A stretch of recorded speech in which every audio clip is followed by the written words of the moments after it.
Ce matin, nous avons la joie d'honorer un papa, un serviteur de Dieu, un diacre. Vous savez, de telles personnes ont été celles qui ont appuyé l'œuvre du Seigneur partout où elles avaient été affectées dans le cadre de leur activité professionnelle. Non seulement elles ont servi l'État de Côte d'Ivoire, mais aussi l'Église des Assemblées de Dieu de Côte d'Ivoire. Un parcours très intéressant, magnifique, qui est pour nous un exemple. Ce parcours est aussi un exemple pour vous. Comme j'aime bien le dire, il y a ce que nous appelons la double vocation. Vocation pour servir l'État ou la société là où vous êtes, vocation aussi pour servir Dieu.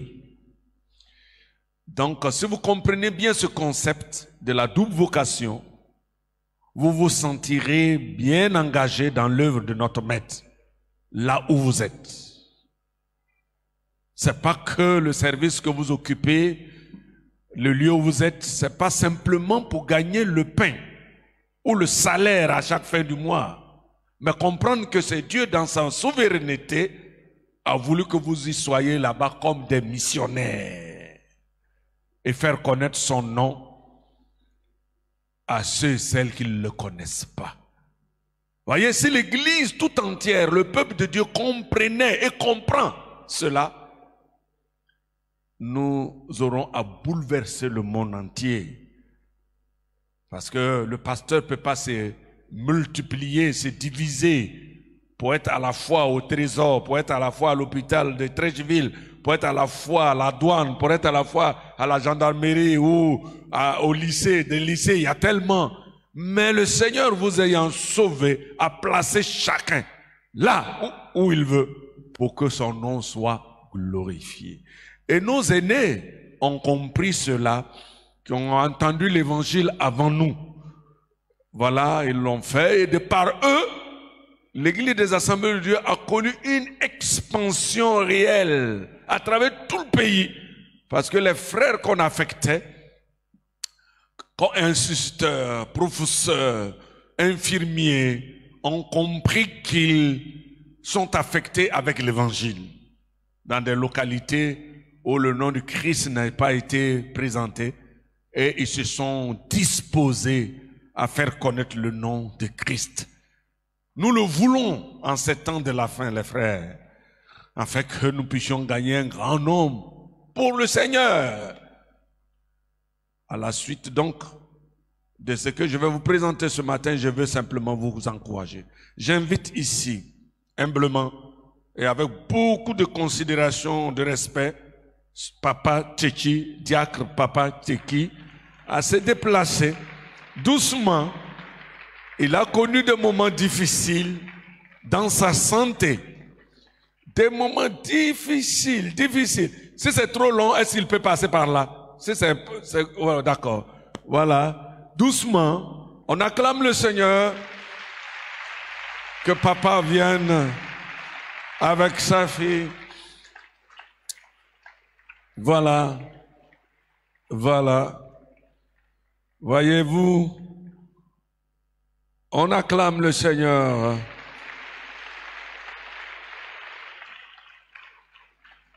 Voilà. Apportez la chaise à papa. Ici. Il va s'asseoir pour parler. Parce que papa, voyez, viens t'asseoir. Le Seigneur l'a relevé pour qu'il accomplisse une œuvre pour nous.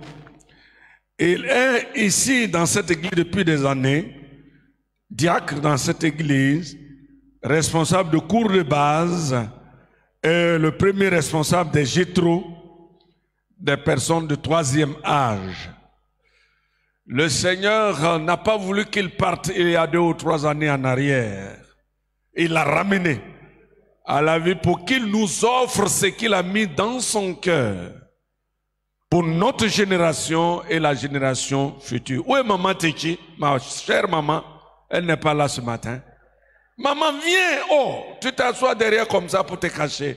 avec le bébé, viens. Le bébé aussi est concerné. Il va être témoin de ce qu'on va, papa va présenter ce matin. Voyez, quand vous voyez l'exemple de papa, on voit l'exemple de Philippe dans Actes chapitre 8.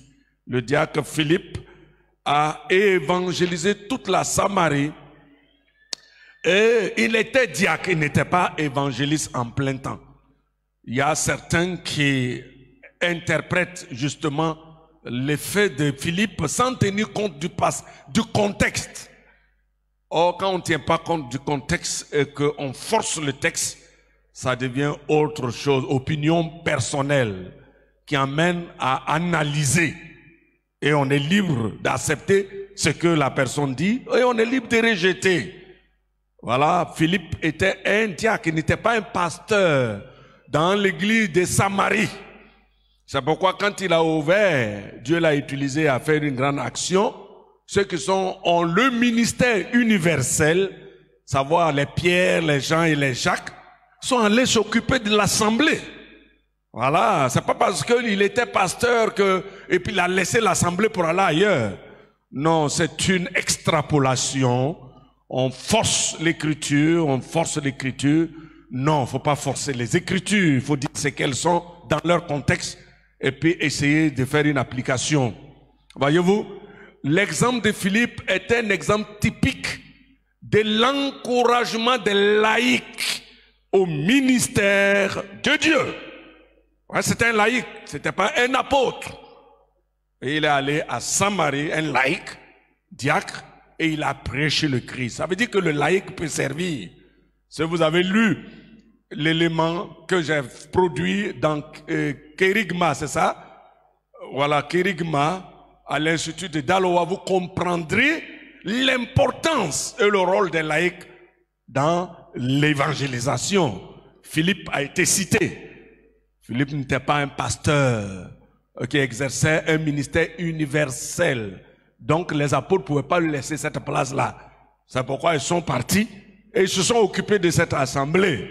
C'est différent d'un pasteur ministère universel qui s'occupe d'une assemblée locale établie. C'est différent, les approches sont très différentes. Il faut faire très attention. Encourageons par Philippe pour dire que je suis laïque, mais j'ai quelque chose de Dieu que je veux offrir et qui réjouira le cœur de tout et du monde entier. Voyez-vous? Donc vous êtes très importants, les frères et sœurs. Il y a des frères, il y a des sœurs. Quand vous lisez Romains 16, vous verrez Paul va citer tout un monde de personnes, Marie, telle, un tel, qui ont exercé un ministère exaltant. Donc ce matin, je vous défie. Je profite de ce que papa va dire ce matin pour interpeller pendant que nous en avons l'occasion, en ces fins des temps, que chaque frère, chaque sœur soit titillé, soit motivé pour pouvoir faire quelque chose pour son Seigneur. Et vous en avez les capacités, vous avez les qualifications intellectuelles, matérielles, spirituelles, parce que le Saint-Esprit est en vous. Nous devons nous réveiller. Papa Titi, c'est avec honneur et plaisir, au nom de mes collègues et du conseil, je vous introduis ce matin à prendre la parole et à présenter cette œuvre magnifique que Dieu vous a donné de concevoir. Que Dieu vous bénisse. On le reçoit. Merci maman. Oui maman. À côté. Maman, viens à côté.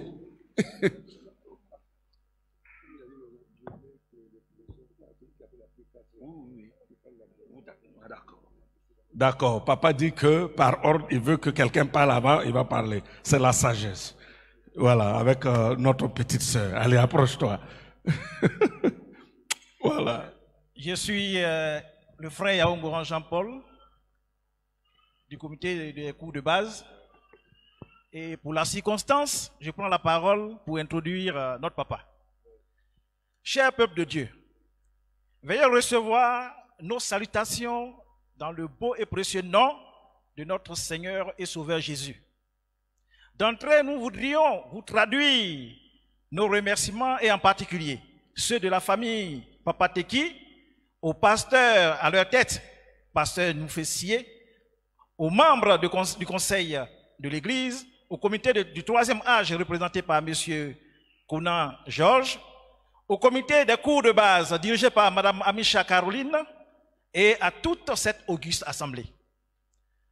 Nous rendons grâce à notre Seigneur pour sa déclaration au psaume 60, verset 12, et je cite, « Avec Dieu, nous ferons des exploits. » Car il vient de témoigner de sa fidélité à cette parole à travers la présente œuvre que nous vous présentons aujourd'hui.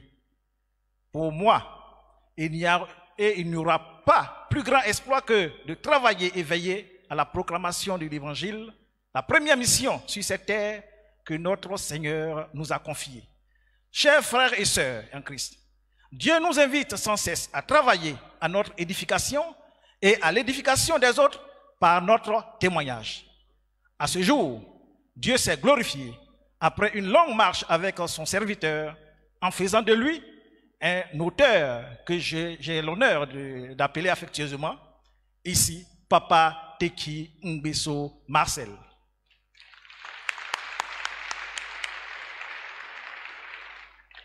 En effet, son livre est intitulé « Maturité spirituelle pour une vie chrétienne efficace et productive ». Ce livre est d'abord une aide à la proclamation de la vérité de Christ, c'est-à-dire une compilation des enseignements reçus dans un langage accessible à tous, avec 3 grandes parties, à savoir comment triompher du monde, 2.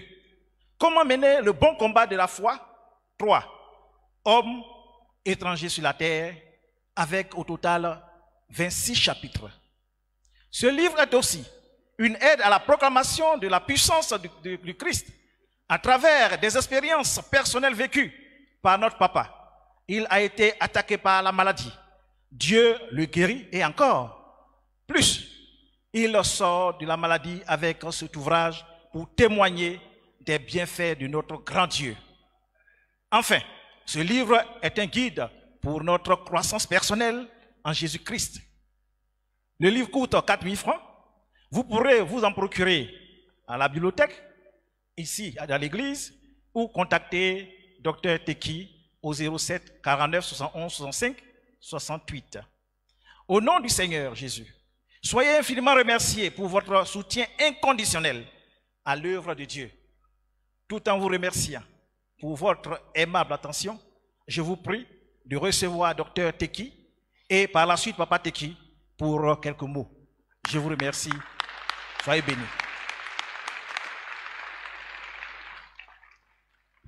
Bonjour peuple de Dieu, c'est avec beaucoup d'émotion que je me tiens ici. Depuis 2016, j'ai quitté l'Assemblée et je reviens. En 2020, la Côte d'Ivoire, le monde entier a traversé tout ce qu'on a connu avec la Covid-19. Les gens étaient confinés. Dans le monde, ça courait. En Côte d'Ivoire, on était un peu plus relax. Mais dans notre famille, on a traversé la vallée de l'ombre de la mort. Cette ombre-là s'est rapprochée de nous au point où on se disait, cette fois-ci, c'est la fin. En effet, papa a connu 3 mois d'hospitalisation. Je ne vais pas rentrer dans les détails. Et au cours de cette hospitalisation-là, il a connu une nuit noire. Bon, la nuit, elle est déjà sombre, mais là, c'était la noirceur de la nuit. Mais dans ce temps difficile, dans ce couloir de la mort, on a senti, je dis on parce que maman est témoin, les réanimateurs qui étaient autour de lui sont témoins. Moi-même dans mon sommeil, parce que j'étais à la maison, je dormais, mais j'ai senti un renfort spirituel impressionnant. Papa était délivré du filet de l'oiseleur. Les anges ont accouru et ils l'ont délivré. Je dis que papa n'est pas meilleur que tous ceux qui nous ont dévancés dans la gloire de 2000, depuis lors jusqu'à maintenant. Mais si Dieu l'a fait, c'est parce que Dieu voulait qu'il achève une œuvre qu'il a commencée avec lui. Il lui a mis à cœur d'écrire cet ouvrage, de nous laisser un héritage. Et Dieu a voulu qu'il soit présent lors de la présentation de cet ouvrage.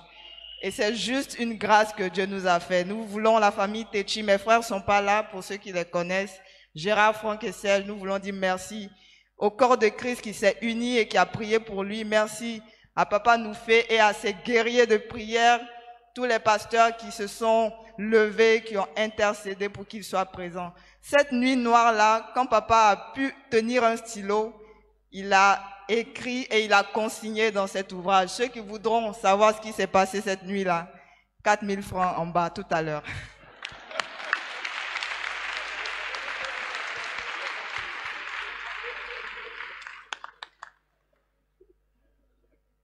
Je suis vraiment ému.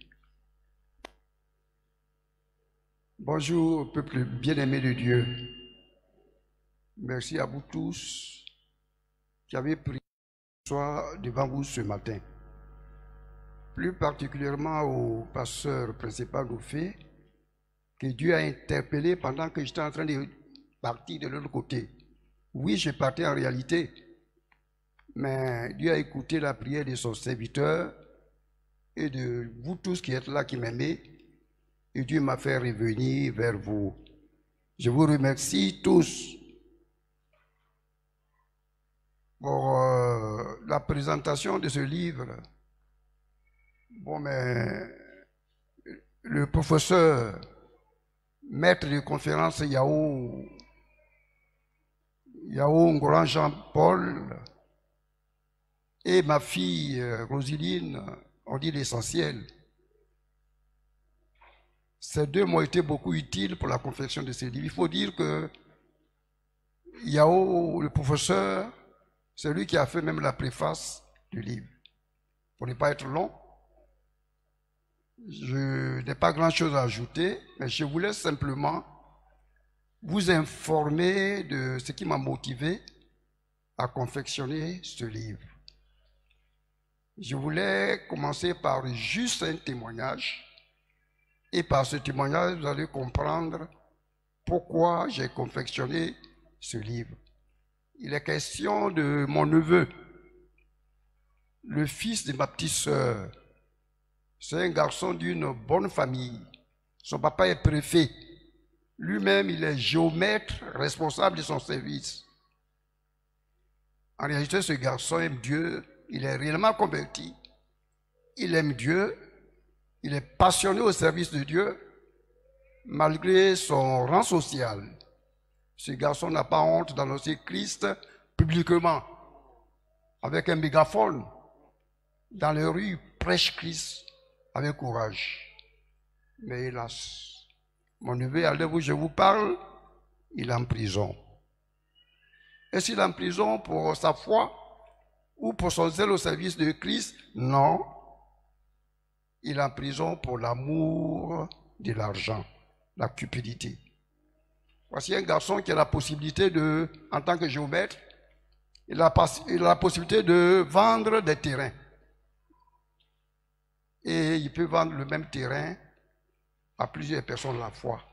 Et il y a eu beaucoup de plaintes contre lui. Et voici que ce garçon, aujourd'hui, à l'heure même où je vous parle, il est encore en prison. Oh. Voyez-vous, ce garçon vit une double vie.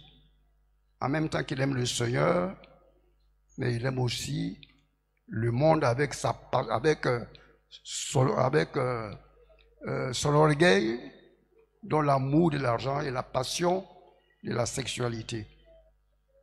Mais pourquoi vit-il ainsi, mon neveu? Mais simplement parce qu'il manque la maturité spirituelle. La maturité spirituelle qui fait marcher de manière digne du Seigneur, afin de lui plaire à tout point de vue. La maturité spirituelle, quand un chrétien ne l'a pas, la Bible dit qu'il est bébé spirituel. Voyez-vous, le bébé spirituel, l'état du bébé spirituel n'est pas lié au nombre d'années de conversion. Quelqu'un peut avoir une année de conversion ou 45 ans de conversion comme moi et demeurer bébé spirituel s'il n'est pas constamment en contact avec la parole de Dieu, avec Dieu lui-même et sa parole, dans la lecture, la méditation, l'étude régulière de la parole. Je constate que nous, chrétiens de ces derniers temps, nous aimons beaucoup jeûner et prier. C'est une très bonne chose de jeûner et prier. Mais nous oublions l'essentiel. Nous oublions l'essentiel, comme Jésus pouvait dire à Marthe, par rapport à sa sœur Marie. Marie a choisi la bonne part qui ne lui sera jamais ôtée. Effectivement, Jésus a dit que le ciel et la terre passeront, mais ma parole ne passera point.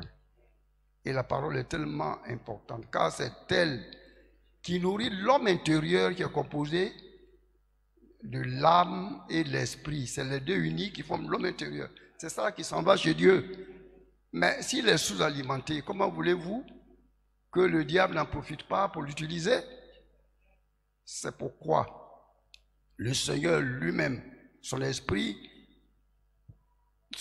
m'a touché et il m'a inspiré à confectionner ce livre pour éveiller la conscience du peuple de Dieu. Oui, à éveiller la conscience de Dieu et à l'amener à rechercher la maturité spirituelle en s'attachant fortement au Seigneur pour être avec lui un seul esprit dans la connaissance de sa parole afin de vaincre la chair qui nous donne de vivre cette double vie. Car Dieu n'aime pas cette vie. Jacques pouvait le dire.